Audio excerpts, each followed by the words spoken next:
ফের বাংলায় ভয়ানক ঝড় বৃষ্টির সম্ভাবনা। ঘূর্ণাবর্ত থেকে নিম্নচাপ এবং তার থেকেই ঘূর্ণিঝড় তৈরির পূর্বাভাস। আর এই সিস্টেমের জেরেই সমুদ্র উত্তাল থাকবে। আজ থেকেই দুই বাংলায় ভারী থেকে অতি ভারী বজ্র বিদ্যুৎ সহ বৃষ্টির সম্ভাবনা। কেমন থাকবে আজও আগামী কয়েকদিনে দুই বঙ্গের আবহাওয়া, কোথায় আশ্রয় পড়তে পারে এই ঘূর্ণিঝড়, কোথায় কোথায় রয়েছে দুর্যোগপূর্ণ আবহাওয়ার সম্ভাবনা, বিস্তারিত আলোচনা করব আমরা আবহাওয়া লাইভ মানচিত্রের মাধ্যমে। তো সম্পূর্ণ সঠিক তথ্য পেতে ভিডিওটিকে শেষ পর্যন্ত দেখবেন এবং পরবর্তীতে এমনই গুরুত্বপূর্ণ খবরগুলিকে আবারও সবার আগে দেখার জন্য এই চ্যানেলটাকে সাবস্ক্রাইব করবেন। চলে এসেছি আমরা লাইভ মানচিত্রে। প্রথমেই আমরা দেখে নেব দুই বাংলার কোথায় কেমন থাকতে পারে আজ মেঘমালা। তো মেঘের ঘনঘটা কিন্তু সকাল সকালই দেখতে পাচ্ছি সমগ্র পশ্চিমবঙ্গ এবং বাংলাদেশের ওপরে। একাধিক জায়গাতেই আমরা দেখতে পাচ্ছি গভীর মেঘ রয়েছে। শুধুমাত্র এই যে শিলিগুড়ির পার্শ্ববর্তী কয়েকটা জায়গায় আংশিক মেঘলা আকাশ দেখা যাচ্ছে। এখানে যেমন 38% মেঘে ঢাকা রয়েছে। তবে দার্জিলিং, কালিম্পং এখানে আবার 40 থেকে 50% মেঘে ঢাকা থাকবে। কোচবিহারে কিন্তু মেঘের পরিমাণ বেশি থাকবে। আলিপুরদুয়ারেও থাকবে মেঘের পরিমাণ বেশি। এবাদে এই যে ঠাকুরগাঁও, রংপুর, বাংলাদেশের এই যে উত্তরের যে এরিয়াগুলি আছে এখানেও কিন্তু আর 90% কোথাও কোথাও দেখা যাচ্ছে যে মেঘে ঢাকা থাকবে। উত্তর দিনাজপুর, দক্ষিণ দিনাজপুর এবং মালদাতেও 50%-এর আশেপাশে মেঘে ঢাকা থাকবে আজ সকাল সকাল। এরপর সমগ্র যদি দক্ষিণবঙ্গের কথা বলি, তো দক্ষিণবঙ্গেও দেখতে পাচ্ছি কলকাতা সহ আশপাশের উত্তর 24 পরগনা, দক্ষিণ 24 পরগনা এবং বাদবাকি সর্বত্রই পশ্চিমা অঞ্চলের জেলাগুলিতেও কিন্তু 90%-এর ওপরে, কোথাও কোথাও 88, কোথাও কোথাও আবার 99%, কোথাও কোথাও আবার দেখা যাচ্ছে এই যে 100% মেঘে ঢাকা থাকবে আজ সকালের দিকে। আর বাংলাদেশের চট্টগ্রাম, মহেশখালী, টেকনাফ, এদিকে এই যে কুমিল্লা, ঢাকা সর্বত্রই কিন্তু এই মেঘের ঘনঘটা আজ সকালে দেখা যাচ্ছে যে 90%-এর ওপরে, কোথাও কোথাও 98%, কোথাও কোথাও আবার 99% থাকবে মেঘে ঢাকা। তো সকাল সকাল আজকে সূর্যের দেখা অতটা মিলবে না বললেই চলে। এরপর একটু বেলা বৃদ্ধির সঙ্গে সঙ্গে এই মেঘ বজায় থাকবে দুই বাংলার উপরে, সরবে না। আজ সারাদিনই মোটামুটি দুপুরের দিকেও এই মেঘের ঘনঘটা থাকবে। ভারী থেকে অতি ভারী বৃষ্টির সম্ভাবনাও রয়েছে একাধিক জায়গায়। দেখতে থাকুন সম্পূর্ণ ভিডিওটি। আমরা পরবর্তীতে ঘূর্ণিঝড় এবং ভারী বৃষ্টি বা কোথায় হালকা বৃষ্টি রয়েছে সেগুলো নিয়েও আলোচনা করব। তো মেঘ কিন্তু আজকে সারাদিনই পিছু ছাড়বে না দুই বাংলার। পশ্চিমবঙ্গ হোক বা বাংলাদেশ, এই দুই বাংলার ওপরেই রয়েছে আজ এই মেঘের ঘনঘটা। এরপর আগামীকাল সকালেও আমরা সেই একই পরিস্থিতি দেখতে পাচ্ছি। সর্বত্রই এই মেঘের ঘনঘটা রয়েছে। সে পশ্চিমবঙ্গের উত্তর হোক বা বাংলাদেশের উত্তর বা পূর্ব, পশ্চিম, দক্ষিণ সর্বত্রই রয়েছে এই মেঘের ঘনঘটা। বুধবার সারাদিনই মেঘ থাকবে। তারপর বৃহস্পতিবারও দেখতে পাচ্ছি এই দুর্যোগের পরিমাণ আরও অনেকটাই বাড়বে বাংলাদেশ এবং পশ্চিমবঙ্গের ওপরে। আর এই সময়ও কিন্তু মেঘের ঘনঘটা দেখা যাচ্ছে দুই বাংলাতে। শুক্রবার মেঘ রয়েছে সারাদিনই। তারপর শনিবারও মেঘ থাকবে। মোটামুটি সোমবার থেকে মঙ্গলবারের মধ্যে আকাশ পরিষ্কার হতে পারে। সারা সপ্তাহ জুড়েই কিন্তু এই মেঘের ঘনঘটা দেখা যাবে আর দুর্যোগপূর্ণ আবহাওয়া থাকবে পশ্চিমবঙ্গ এবং বাংলাদেশ সহ পার্শ্ববর্তী এলাকাগুলিতে। উড়িষ্যা, পাটনা মানে বিহার, উত্তরপ্রদেশ, তারপর নর্থ ইস্ট, গ্যাংটক সর্বত্রই কিন্তু এই মেঘের ঘনঘটা দেখা যাচ্ছে। এরপর তাপমাত্রা নিয়ে যদি আমরা আলোচনা করি, তাপমাত্রা কিছুটা কম থাকবে। স্বাভাবিকের আশেপাশে বা স্বাভাবিকের তুলনায় কিছুটা কমও থাকতে পারে দুই বাংলায় আজ থেকে তাপমাত্রা। কারণ বৃষ্টির সম্ভাবনা তৈরি হচ্ছে, যার জেরে এই তাপমাত্রা কিছুটা স্বাভাবিকের থেকে নিচে থাকতে পারে। আজ সকাল সকাল দেখতে পাচ্ছি কলকাতা এবং দক্ষিণবঙ্গের সর্বত্রই 26 থেকে 27 ডিগ্রি সেলসিয়াসে থাকবে সর্বনিম্ন তাপমাত্রা। মালদা এবং উত্তর দক্ষিণ দিনাজপুর, শিলিগুড়ি, আলিপুরদুয়ার এইসব জায়গায় থাকবে আজ সর্বনিম্ন তাপমাত্রা 26 ডিগ্রি সেলসিয়াসে। দার্জিলিং এবং কালিম্পং এই তাপমাত্রা থাকবে 20 ডিগ্রি সেলসিয়াসের আশেপাশে। বাংলাদেশের এই যে উত্তরে রংপুর, এখানে থাকবে 26 ডিগ্রি সেলসিয়াস, রাজশাহীতে থাকবে 27 ডিগ্রি সেলসিয়াস, ঢাকায় থাকবে সর্বনিম্ন তাপমাত্রা সকালে 27 ডিগ্রি সেলসিয়াস, চিটাগংয়ে থাকবে 27 ডিগ্রি সেলসিয়াস, সিলেটেও থাকবে 27 ডিগ্রি সেলসিয়াস। তো গড়ে সমগ্র পশ্চিমবঙ্গে এবং বাংলাদেশে 26 থেকে 27 ডিগ্রি সেলসিয়াসে আজ সকালের দিকে থাকবে সর্বনিম্ন তাপমাত্রা। তারপর দুপুরের দিকে আমরা দেখতে পাচ্ছি তাপমাত্রা কিছুটা বৃদ্ধি পাবে। কলকাতায় সর্বোচ্চ তাপমাত্রা আজ থাকতে পারে 30 থেকে 31 ডিগ্রি সেলসিয়াসে। দক্ষিণবঙ্গের বাদবাকি এলাকাগুলিতেও এই তাপমাত্রা 29 থেকে 30 ডিগ্রি সেলসিয়াস, কোথাও কোথাও সর্বোচ্চ 31 ডিগ্রি সেলসিয়াসে থাকতে পারে। একেবারে উত্তরের এই শিলিগুড়ি, আলিপুরদুয়ার, কোচবিহার এখানে এই তাপমাত্রা 33 ডিগ্রি সেলসিয়াসের আশেপাশে থাকবে। বাংলাদেশের পঞ্চগড়, রংপুর এখানেও এই তাপমাত্রা 32 থেকে 33 ডিগ্রি সেলসিয়াসে থাকবে। দুই দিনাজপুর এবং মালদায় তাপমাত্রা থাকবে 31 থেকে 32 ডিগ্রি সেলসিয়াসে। বাংলাদেশের পূর্ব দিকে মৌলভীবাজার, মাদান, তারপরে এদিকে সিলেট এদিকটায় আবার সর্বোচ্চ তাপমাত্রা 35 থেকে 36 ডিগ্রি সেলসিয়াসে থাকবে। কিশোরগঞ্জ, ময়মনসিংহ, কাপসিয়া এদিকে সর্বোচ্চ তাপমাত্রা থাকবে 34 ডিগ্রি সেলসিয়াসে। ঢাকায় আজ সর্বোচ্চ তাপমাত্রা দেখতে পাচ্ছি 31 ডিগ্রি সেলসিয়াসে থাকবে। দক্ষিণ বাংলাদেশে গড়ে আজ সর্বোচ্চ তাপমাত্রা থাকবে 30 থেকে 31 ডিগ্রি সেলসিয়াসে। যেহেতু এই টেকনাফ, তারপর চাকরিয়া, চিটাগং এদিকে বৃষ্টির সম্ভাবনা একটু বেশি থাকবে, তাই এখানে তাপমাত্রা 27 থেকে 29 ডিগ্রি সেলসিয়াসের মধ্যে থাকবে। কালাপাড়া, লালমোহন, বরিশাল এখানেও এই তাপমাত্রা 29 ডিগ্রি থেকে 31 ডিগ্রি সেলসিয়াসের মধ্যে থাকবে।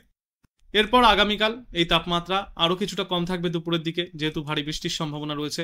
29 তারিখে এই তাপমাত্রা আরো কিছুটা কমবে, 2 থেকে 3 ডিগ্রি সেলসিয়াস পর্যন্তও কমে যেতে পারে, অর্থাৎ সর্বোচ্চ তাপমাত্রা স্বাভাবিকের তুলনায় প্রায় 6 থেকে 7 ডিগ্রি সেলসিয়াস পর্যন্ত কম থাকবে।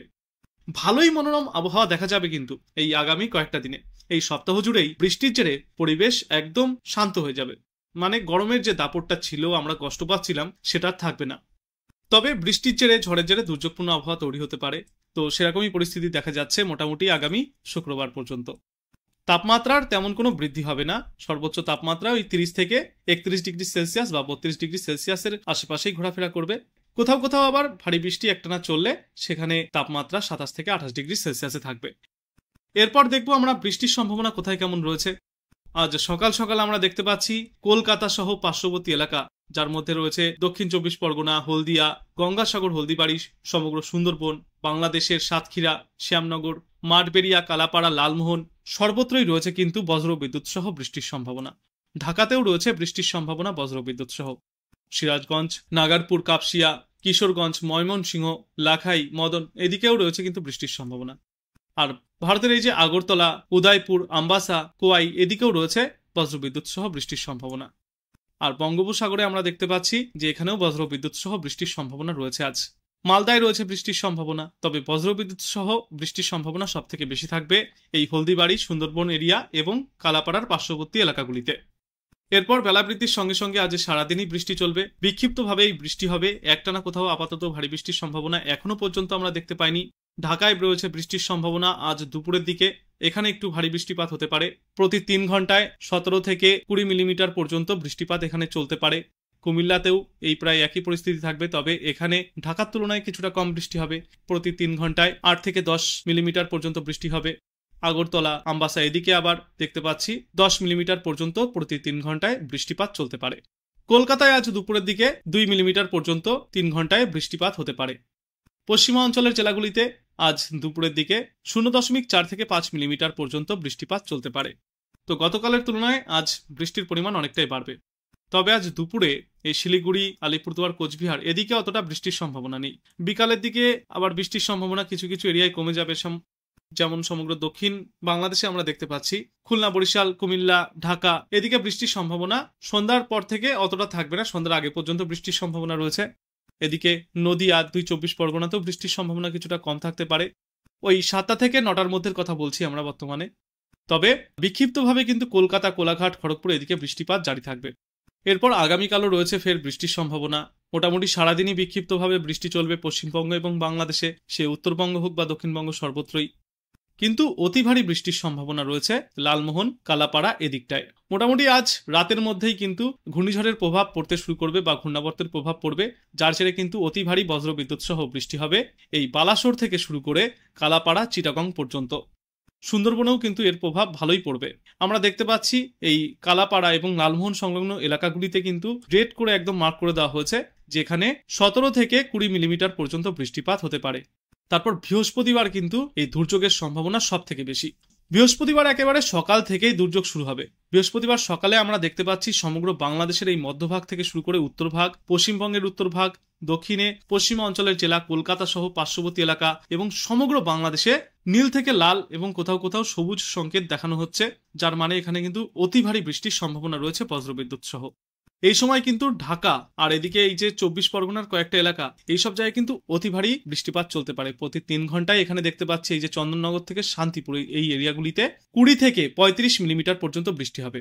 আর কাপসিয়া, তারপর কিশোরগঞ্জ, ময়মনসিংহ, ঢাকা এদিকে আবার দেখতে পাচ্ছি প্রতি 3 ঘন্টায় 15 থেকে 35 মিলিমিটার পর্যন্ত, কোথাও কোথাও আবার এই যে দেখতে পাচ্ছি 44-45 মিলিমিটার পর্যন্ত বৃষ্টিপাত হতে পারে। তো সারাদিনই কিন্তু বাংলাদেশের বিস্তীর্ণ এলাকাতে এই দুর্যোগপূর্ণ আবহাওয়া থাকবে আগামী 29 তারিখ।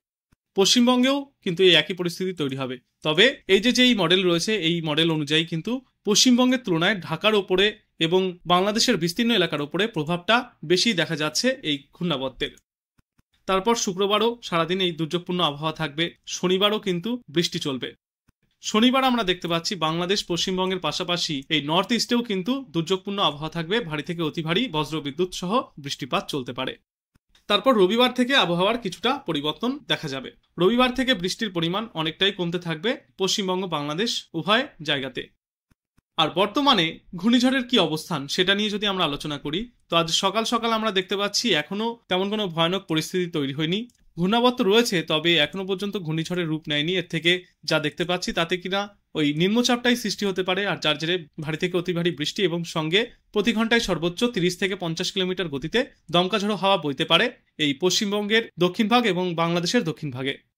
এরপর আগামীকালও তেমন কোনো দুর্যোগপূর্ণ আবহাওয়া থাকবে না। তারপর বৃহস্পতিবার কিছুটা হাওয়ার গতিবেগ বাড়তে পারে। এই যে মডেল আছে সেই মডেল অনুযায়ী এই যে উড়িষ্যার ভুবনেশ্বর থেকে শুরু করে বাংলাদেশের মহেশখালী টেকনাফ পর্যন্ত এইসব এরিয়াগুলির ওপরেই এসে আশ্রে পড়তে পারে যদি ঘূর্ণিঝড় তৈরি হয় সেই ঘূর্ণিঝড়।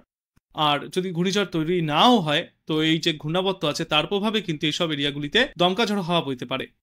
প্রতি ঘন্টায় সর্বোচ্চ কোথাও কোথাও আমরা দেখতে পাচ্ছি 60-এর ওপরে রয়েছে, কোথাও কোথাও আবার 40-এ রয়েছে, কোথাও কোথাও আবার 20 কিলোমিটার প্রতি ঘন্টাতে হাওয়া বইতে পারে আগামী বৃহস্পতিবার নাগাদ। বৃহস্পতিবার দুপুরের দিকে কিন্তু এই দুর্যোগপূর্ণ আবহাওয়ার আরও বেশি দেখা যাবে এই কালাপাড়া, ঢাকা এই সর্বত্রই। পশ্চিমবঙ্গের এই দক্ষিণের যে এলাকাগুলি আছে যেমন নদিয়া, মুর্শিদাবাদ, দক্ষিণ 24 পরগনা, উত্তর 24 পরগনা, এখানেও কিন্তু প্রতি ঘন্টায় সর্বোচ্চ 30 থেকে 50 কিলোমিটার গতিতে দমকা ঝড়ো হাওয়া বইতে পারে। বাংলাদেশে প্রায় একই পরিস্থিতি, তবে বাংলাদেশের উপকূলবর্তী এরিয়া যার মধ্যে থাকছে কালাপাড়া থেকে শুরু করে চিটাগং, মহেশখালী, এখানে এই হাওয়ার গতিবেগ একটু বেশি থাকবে। প্রতি ঘন্টায় সর্বোচ্চ 40 থেকে 70 কিলোমিটার গতিতে দমকা ঝড়ো হাওয়া বইতে পারে।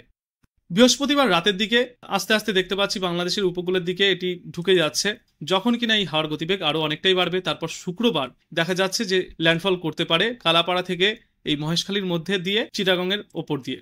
তখন কিন্তু প্রতি ঘন্টায় সর্বোচ্চ 60 থেকে 80 কিলোমিটার গতিতে একটা দমকা ঝড়ো হওয়ার দাপট সহ্য করতে হবে বাংলাদেশের এই উপকূলবর্তী এরিয়াগুলিকে।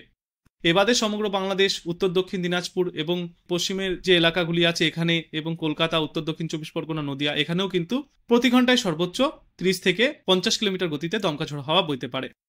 সব থেকে বেশি ঝড়ো হাওয়ার দাপট সহ্য করতে হবে এই সুন্দরবন থেকে শুরু করে মহেশখালী পর্যন্ত বাংলাদেশের উপকূলবর্তী এরিয়াগুলিকে।